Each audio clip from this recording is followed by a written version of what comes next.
Good afternoon, everyone. Here's our latest video update on Typhoon Haiyan, formerly known as Bagyong Yolanda, on this Sunday afternoon, November 10th.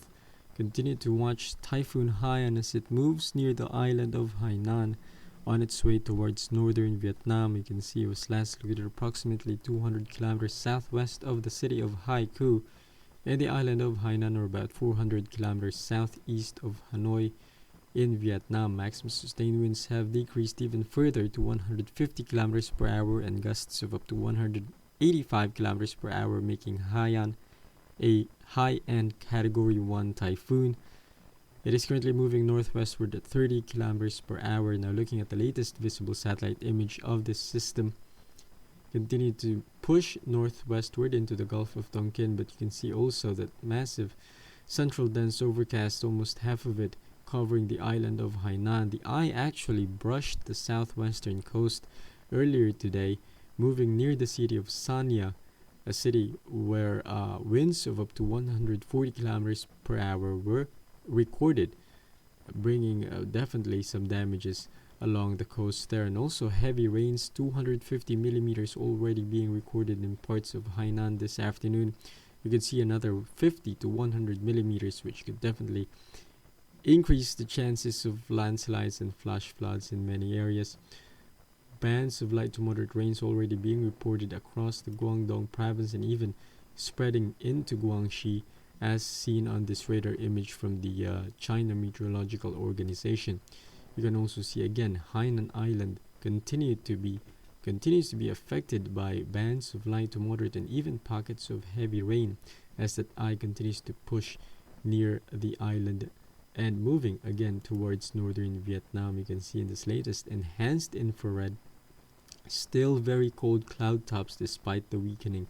Some cooler sea surface temperatures across the Gulf of Tonkin, which should lead to further weakening later this afternoon and into the evening hours. But still, we are expecting Haiyan to make landfall, possibly as a low-end Category 1, maybe even a tropical storm in parts of northern Vietnam. However, even if it does weaken to a tropical storm, is still expecting torrential amounts of rainfall, and storm surge of up to 4 feet could still impact the northern coast. As we all know, we've been talking about the Red River Delta, home to almost 20 million people, low-lying flatlands here. So the amount of rainfall that we're talking about, and also that storm surge could still lead to widespread damages out in the areas here. Fortunately, the Vietnamese government looks like has been looking at the Philippines and just evacuating as much as 600,000 people already in the past 2 days alone. So they are really taking this system seriously. Forecast here from the Joint Typhoon Warning Center, and again showing a northwestward track, perhaps making landfall east of Hanoi later this evening as a low-end Category 1 typhoon, and then turning northward and then northeastward into southwestern China, and again moving into Guangxi province, fully dissipating perhaps as you move into Monday evening or Tuesday morning, but will continue to bring rains across this region over the next 2 to 3 days. Here's the forecast from Japan Meteorological Agency, and again showing a fairly similar track with Joint Typhoon Warning Center, taking this system generally northwestward, again making landfall later this evening in northern Vietnam. JMA is forecasting this to weaken to a tropical storm before landfall, but again, as I've said earlier, tropical storm or a typhoon won't really matter much anymore, because the biggest threat we're looking at this system is the heavy rains and also the threat of storm surge along the coast. And in speaking of that rainfall, here the latest forecast from the COAMS model, one of the computer models that we use, again forecasting heavy rains across northern Vietnam and also parts of southwestern China, looking at 200 to even 500 millimeters of rainfall, which is very, very high. Could definitely bring that widespread flooding in many areas. And also the aspect here is that Haiyan will slow down significantly as it makes landfall, so those areas will continue to get pounded by heavy rains for as much as 24 to even 48 hours. The Philippines kind of received somewhat less of a rainfall amounts because the system moved really quickly across that area. It was moving at 30 kilometers per hour across Visayas. Out here in northern Vietnam, we expect the system to slow down to as much as 20 kilometers per hour by tonight, increasing the amount of rainfall. Now going back to the Philippines, I know we've been following the story out there. Just utter devastation in parts of Visayas, and as of this afternoon, National Disaster Risk Reduction and Management Council putting up 300 people confirmed dead and accounted for. However, estimates from numerous groups and organizations put the numbers between 1,000 to as many as 10,000 people could end up being dead. And 300 is already high, obviously, but we're expecting the death toll to continue rising. Remember, we still have towns and islands still haven't been reached or haven't been contacted yet by the authorities. So as you move into the next few days, we expect those towns to eventually be reached. I know Guiuan Samar has already been surveyed by the Philippine Air Force. Also, 2,000 people missing. Again, expect that number to rise. If you are trying to look for loved ones as well, many organizations and websites, GMA News I know, and also Google have put out dedicated web pages for people to help, for them to help people find their loved ones which could have been impacted by this strong system. Also, NDRRMC still putting out 400,000 people, about 80,000 families still in evacuation areas scattered across Visayas. So we're talking about 1,800 different evacuation shelters, again housing as much as 400,000 people, and they all need our help. Fortunately, the government is doing all it can, everything it can to actually help people. And again, the past 2 days have been fair weather and have been helping and have been cooperative in terms of actually bringing those relief goods to people where they impacted. Also, 1,500 passengers still stranded in different ports across the region. Many ports, though, have began opening, and expect again those sea operations to resume today, if not tomorrow. So hopefully, those number of people will go down. And other means of transport, by airplane. Fortunately, we still have 4 airports still closed according to Civil Aviation Authority of the Philippines. Again, most of these airports have been damaged greatly. I know, Tacloban is being used as a staging area for relief operations and also military planes landing to deliver relief goods. We hope private planes will soon be allowed in that airport so they can transport more goods. Calibo Airport also reporting some major damages. We're still waiting for a survey from the CAAP to really determine the extent of the damages there. Hopefully they will open in the next few days. Also, Roxas Airport still closed in Busuanga in northern Palawan, also still closed. And we continue to receive images from all over the internet so far.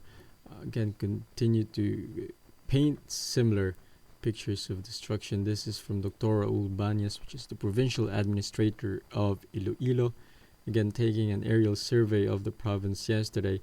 Again, showing you houses and trees just blown, roofs blown to bits as well by the strong winds from this typhoon. Here is a picture of a coastal community in one of the islands here in Iloilo. And again, coastal community is very vulnerable to strong winds and storm surge because there really is no terrain to block those winds.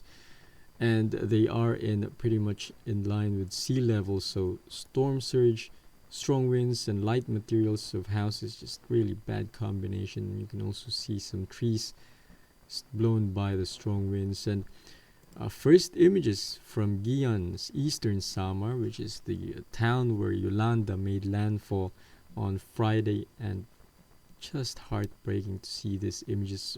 This is from the Armed Forces of the Philippines Central Command.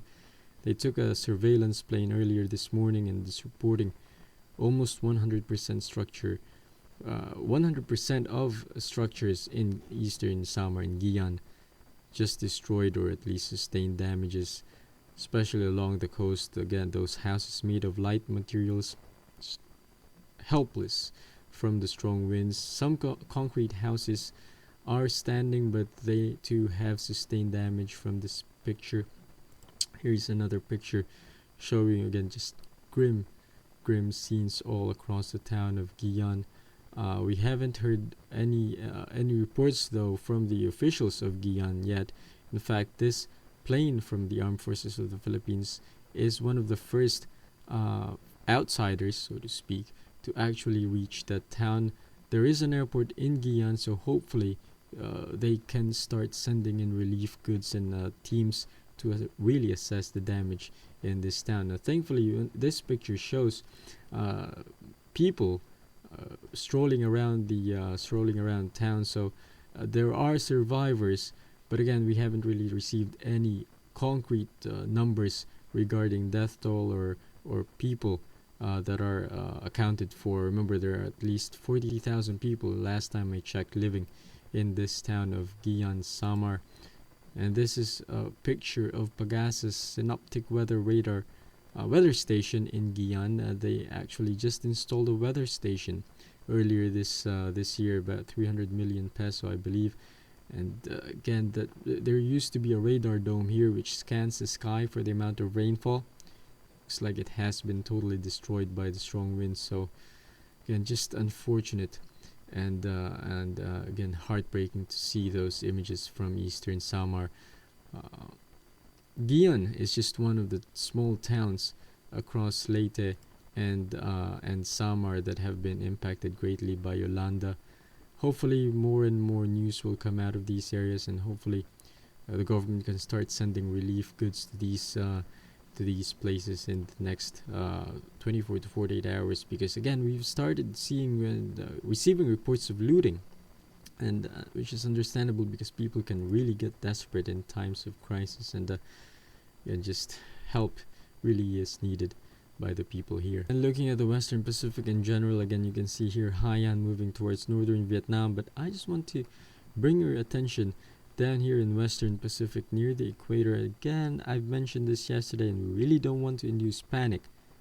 Just want to take note of a developing tropical disturbance. In fact, Japan Meteorological Agency has already upgraded this to a tropical depression and is expecting this system to become a tropical storm within the next 24 hours.